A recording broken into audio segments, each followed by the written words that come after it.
I graduated from high school in the spring of '43, 18-year-old. And in August, I received greetings from Uncle Sam that I was drafted, that I had to report for examination. I was ready to go and do what I could for my country without any hesitation. Now, I got a job helping cut timber, and I was 18-year-old, and when I got my notice, the man that operated the timber operation came to me, and he said, "I'll get you a deferment if you want it, because this is a defense job." What they were doing, they were cutting large oak trees and sawing timbers out of them, and they was trucking them out of the mountains and loading them on a freight car at Marble, shipping them to Norfolk, Virginia for shipbuilding. Okay. And he told me, he said, "I'll get you a 6 months deferment if you would like for me to. I need you to work, and because this is a defense job." And I told him, "No, I won't do that. I'll just go on and do my duty for my country." So we left Murphy. 3 bus loads, went to Camp Cross, South Carolina, down below Spartanburg, and we were examined. And we went back home for a few days, and then we reported back to Fort Jackson. From Fort Jackson, South Carolina, I went to Fort Knox, Kentucky, and got my basic training in the armored force, learning to drive tank, half tracks, all of the vehicles the Army had.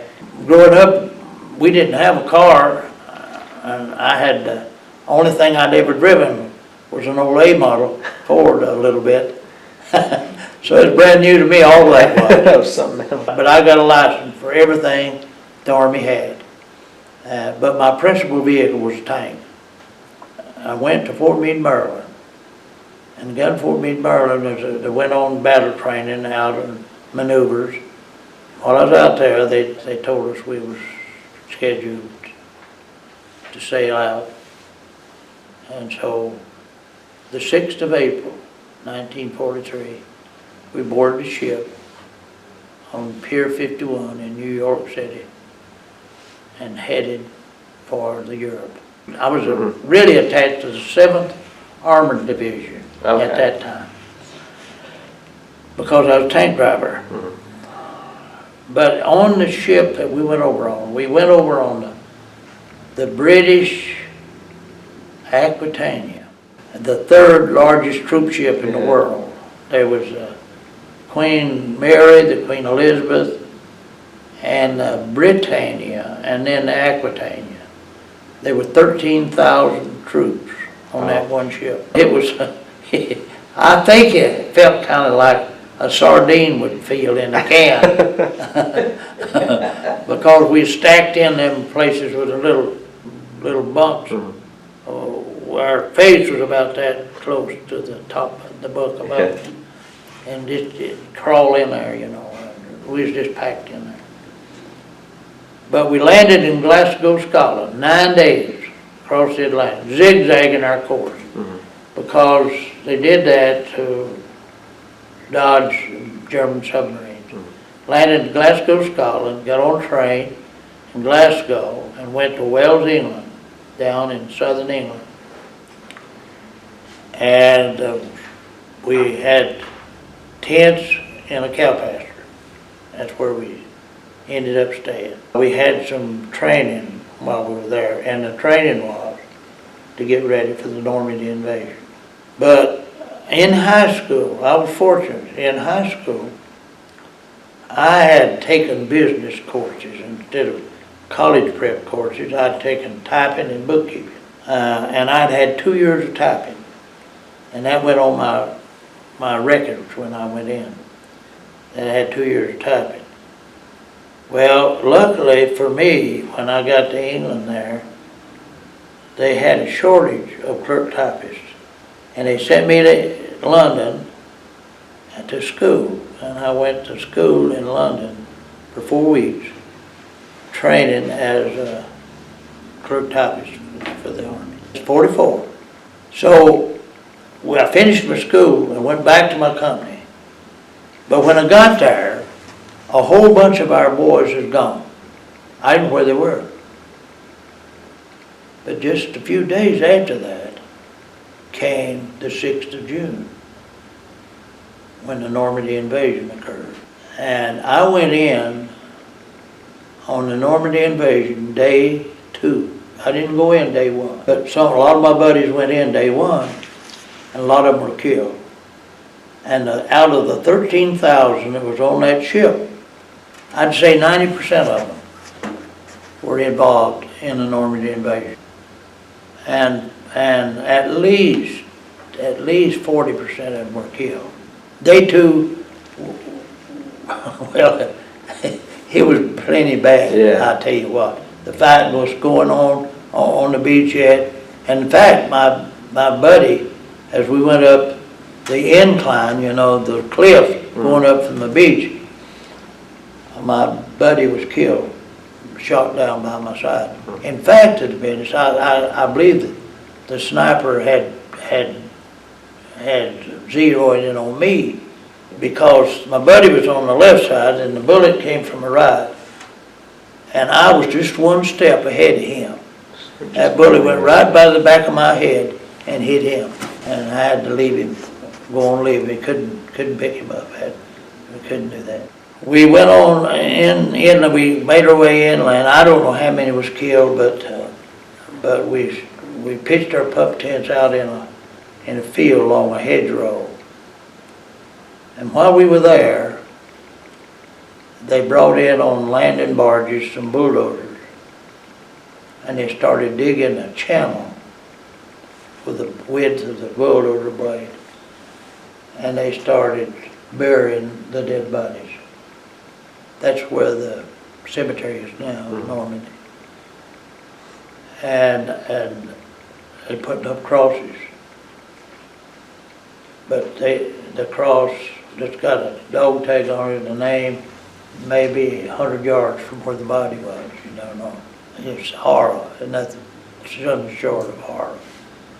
Because, you know, you have nightmares over it, you know.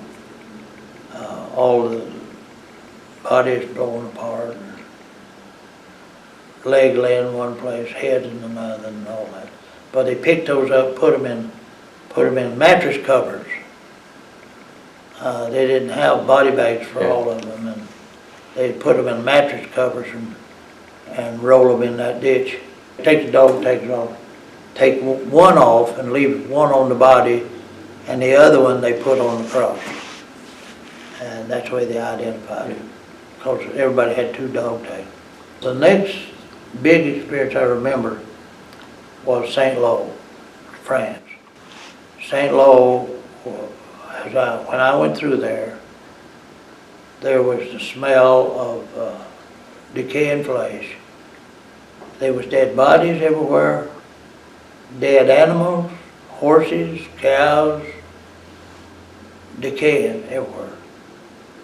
Because when we came up on St. Lo, the Americans thought that the Germans was in St. Lo, and the Germans thought the Americans was in St. Lo. And they both shelled St. Lo at the same time. Just leveling. It was horrible. There was a boy sitting by the side of the road as we was going up on foot. As we was going up, the boy sitting by the side of the road with his bruised head and his bloody hands crying.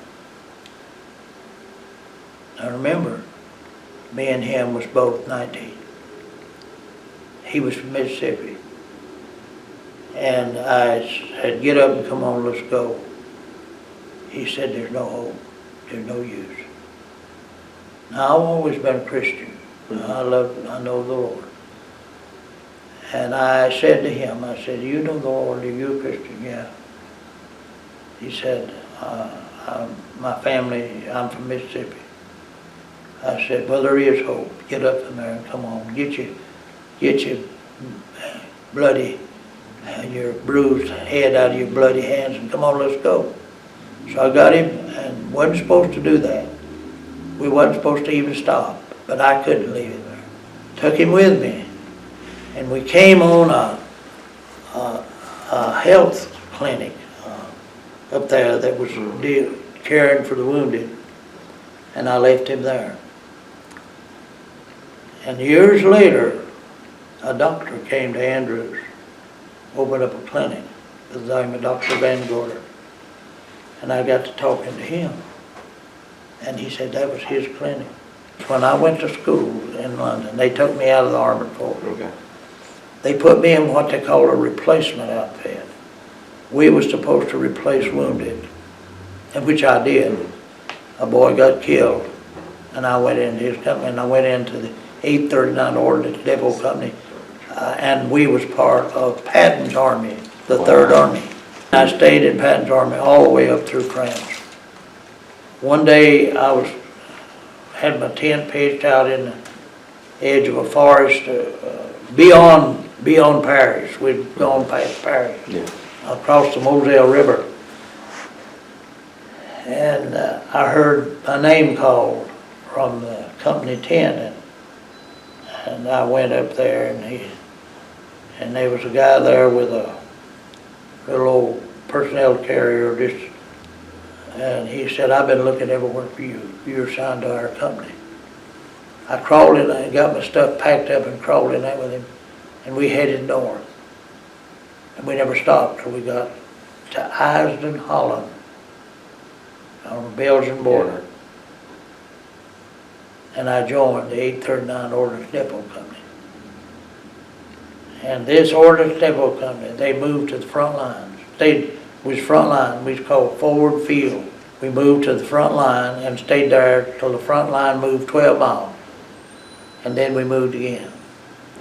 It's hard to describe what went on, because I was then immediately we got involved in the Battle of the Bulge, because we were in an area near Bastogne, and word came for us to pack up and be ready to go on foot, because the Germans were coming. And we loaded in the back of old Army 6x6 trucks, we call them, GMC trucks, in the back of them, and headed out at night. And we got out of the Battle of the Bulge just 1 hour before they closed the gap. The Germans was doing this panzer move, and they closed the gap, and we got out 1 hour. We was involved in that terrible hammering with snow, 18 inches deep. It was froze with a crust on top till you could walk on top of it and not break through. On Christmas Eve, we pulled into a little town in Belgium. It was near Liège, Belgium, but they stopped around, it was almost midnight, and they told us to get out and walk.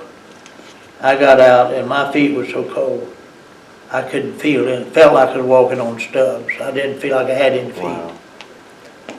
And had on all the clothes I could get on, and I saw a little light coming through a keyhole in his house.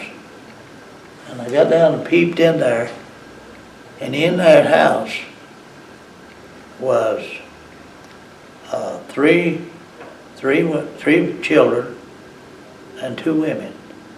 And they hovered around a little coke burner stove, and it looked so cozy. And I wanted in there so bad to get some of that warmth, and I started pounding on the door. And this younger woman, which is in her 40s, she came and she peeped out, and she opened the door a little, had one of these little chain night latches on there. She opened and peeped out, saw I was an American soldier, and she opened the door and let me in. I went in there, and it was so cozy. And I could talk, I could speak a little French, and she could understand English pretty well. The older lady, she couldn't. She had no didn't know English at all. But I could communicate a little bit with her. Found out that her husband had been killed by the Germans. And the older lady's husband was in a German labor camp. And they had a pot on the stove, and for Christmas Day, all they had was some stewed rutabagas. And they had some kind of, another pot there, some kind of a bouillon in it, some kind of tea or something. And they poured me a cup of it, and oh, it was so good. Warm, you know. And up until then, I had really had a terrible passion for chocolate. I love chocolate so much. My mama used to make chocolate cakes for Christmas. I couldn't wait to get chocolate cakes. If I could get some chocolate candy, boy, I was in hog heaven. And they had issued to us some chocolate bars. And I had them in my pocket of my old army overcoat. Also had some little hard pieces of candy I'd gotten out of a K ration, or C ration, one, I don't know which. But anyway, I gave them children them hard pieces of candy. And oh, it tickled them. They hadn't seen candy in a long time. And they just hugged my neck. But again, I say I was a Christian, and I had a relationship with the Lord, and there was a voice spoke to my heart. Give them people the chocolate bars. See, I had exactly 5 chocolate bars. Big Hershey bars. And I was saving them for myself for Christmas Day. And Christmas Day was almost there. It was almost midnight. And the voice said, a little small voice said, give these people them chocolate bars. I argued about it. Finally, after a while, I gave in. And I pulled out those chocolate bars. And I gave each one of them one. Those children hugged me. Oh, they thanked me. Them women kissed me. I don't know whenever I'd got much kissing on me till then. And I walked out of there and got in that truck. You know what happened that night? From that day on, I never have liked chocolate. I lost my taste for chocolate. But I wonder so many times, those little boys that got those chocolate bars for Christmas, I wonder about where they are. And I am sure they remember when an American soldier gave them a chocolate bar for Christmas. On New Year's Day, 1945, we had an assignment to go across the river and move vehicles out of the path of the Germans because they were coming, keep them from capturing the vehicles. And we brought them to a little town called St. Tron, Belgium. And in St. Tron, Belgium, on New Year's Day, snow on the ground, cold as whizzes. We were walking from our quarters where we were sleeping down to the field, the motor pool where we had all these vehicles stored. And there was a P-51 American fighter plane. Came in real low and started strafing us, shooting at us, and we hit the ditch. Then following it was a bunch of German fighter planes, and they started strafing us. And so the anti-aircraft guns was close by, and they opened up on them, and they shot that P-51 down. And the guy bailed out of the plane, and his parachute opened, and he hit the ground. Them Belgian people was right there on top of him. They cut his throat, took all of his clothes off of him, and everything. And that was the last major stand that the German Air Force made on that New Year's Day of 45. And they found out that the Germans had captured, in this Battle of the Bulge, they had captured an American airstrip, and they had captured that P-51. And they used it to coming in on us, knowing that when our anti-aircraft saw it, they wouldn't shoot at it because it was an American plane.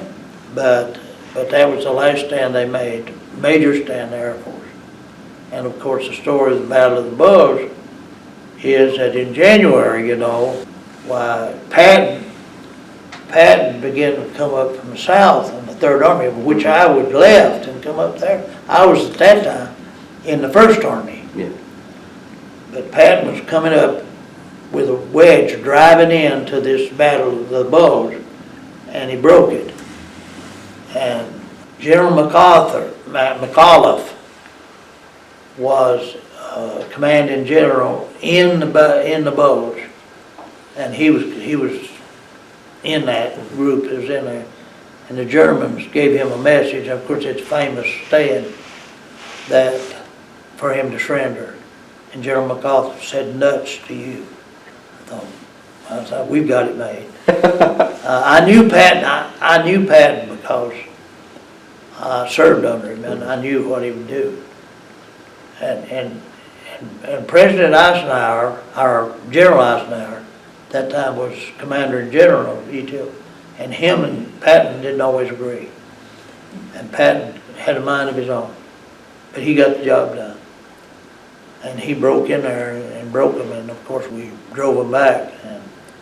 And they pulled me out, or our company, they took our company and sent us south. And we joined the 7th Army in southern France. The 7th Army had been in Italy, and they had come up from the south into France. And we joined them, and we crossed the Rhine River at Worms on a pontoon bridge. We headed on into Germany and pushing the Germans back all the time. Fighting was hot, heavy, a lot of terrible things happening, but a lot of good things happening. Like I say, I was in the ordnance, and my department in the ordnance was tire tubes, batteries, battery acids, oxygen, and acetylene. And we furnished oxygen and acetylene to the combat engineers for bridge building and all that stuff. They did a lot of welding. So we ran out of acetylene. We didn't have any. Nobody had any on the front line. And they was really desperate for some acetylene. So one day, me and another boy took a truck and headed back to a depot way back, I don't know how many miles back, about 100 miles I guess, or maybe more, to a depot, a storage place to get some acetylene. And we drove on the superhighway, the German Autobahn. Now, we didn't have roads like that here then. We didn't have all I-26 and I-40 and I-85 and all these things. Back then, we had 2-lane roads. The Germans had the Autobahn, 4-lane superhighway. And we drove on that and went back and got this acetylene. And we was heading back up, trying to get back to come before dark, because you couldn't have lights on at night. It was blackout driving. We was trying to get back to company before dark, and all of a sudden the heat indicator went up on the truck, and I saw rusty water coming out of it, hitting the windshield, and I pulled off the side of the road, broke a fan belt. So we had a spare fan belt, and we had spare parts always in all those trucks. So we put on a new fan belt, and had got some water, put in the radiator and got it cooled down and got it all fixed. And fixing to get in to leave, saw a command car coming on that Autobahn, just lickety split. And it passed us, and when it passed I saw stars on it. I knew it was a general. He went by and stopped, and he had his driver to back up. And he got out, and when he got out, he had that pearl handle pistol strapped on his side, had his boots on. and his steel helmet, he always wore a steel helmet with stars on it. Guess who? General Patton. There I was, face to face with General Patton himself. And of course, both of us, we came to attention, saluted him. "What are you boys doing stopped beside the road like this?" I said, "Sir, we broke a fan belt." And I reached over and picked up that broke fan belt and headed it. I said, "Strange idea to me that a fan belt always breaks right near a beer joint. And right down the road there was a German beer pub. We hadn't even thought about that." But he said, "As you were, soldier, get in that thing and head on down the road." And he run, jumped in that man car and gave orders to his driver to go. And down the road he went. We was going up near the Austrian border. And we came around a curve. And we had a load of tires on a tractor trailer rig. And we went around this curve. And of course, I wasn't driving, I was with the driver. And I had the weapons I had a .45 automatic pistol. I also had a .30 caliber carbine. My driver had a .30 caliber carbine. That's all we had. And we looked down the road after we come around that curve, and there was a road full of German soldiers. Must have been 200. And my heart went up into my throat. And I said, "What are we going to do now?" And looked over to the driver, and he was pale as he could be. He said, "I don't know." And he stopped. And they were coming toward us, right in the road full. And then I looked again, and there was a German officer in front of him.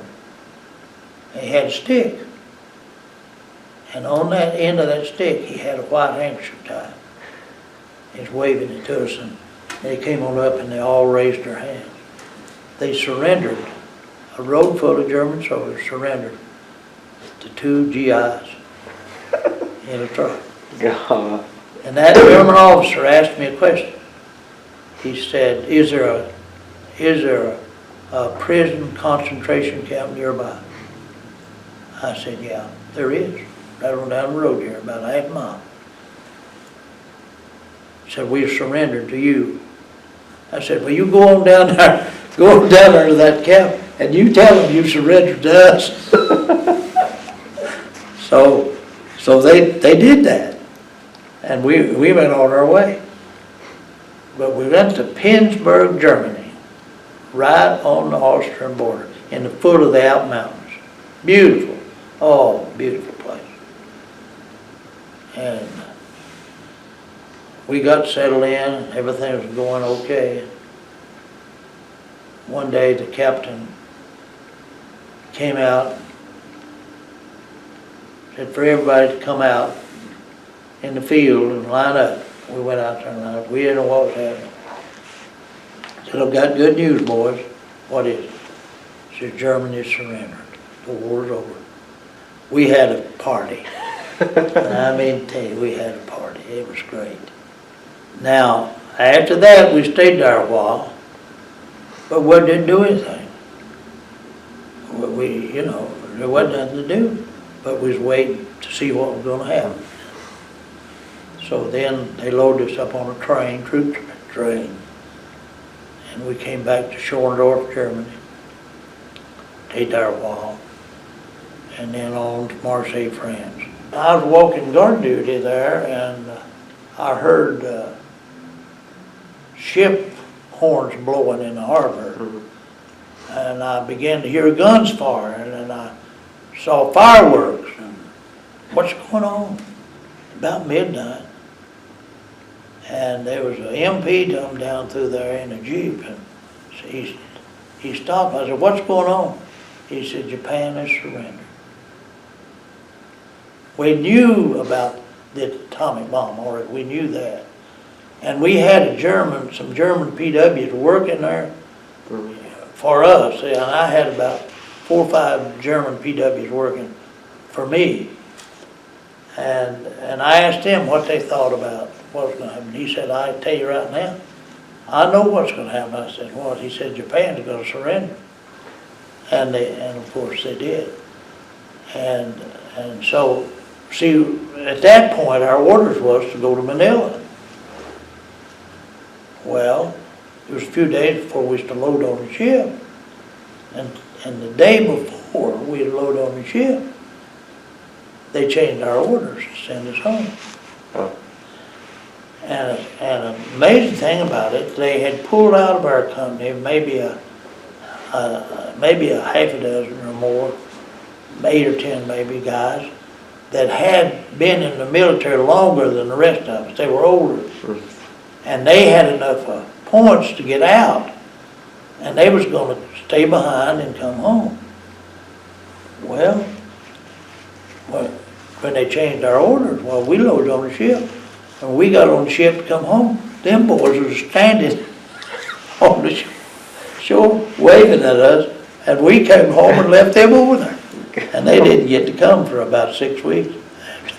But that was some, and the guys, when I woke up everybody in the company, and they come out, and there's a bunch of crates back there, wooden crates that were piled up, and they set them on fire, and we had a big bonfire celebrating the surrender of Japan. And it was, but I came home on the USS General A.E. Anderson, which was much smaller than the ship I went over on. It had 5,000 troops on it. But when I pulled into New York Harbor early that morning, fog lifted, and I looking the Statue of Liberty right in the face. I stood at attention and saluted her. I said, old lady, I'll never look you in the face again. And I haven't. And I'm now 90 years old.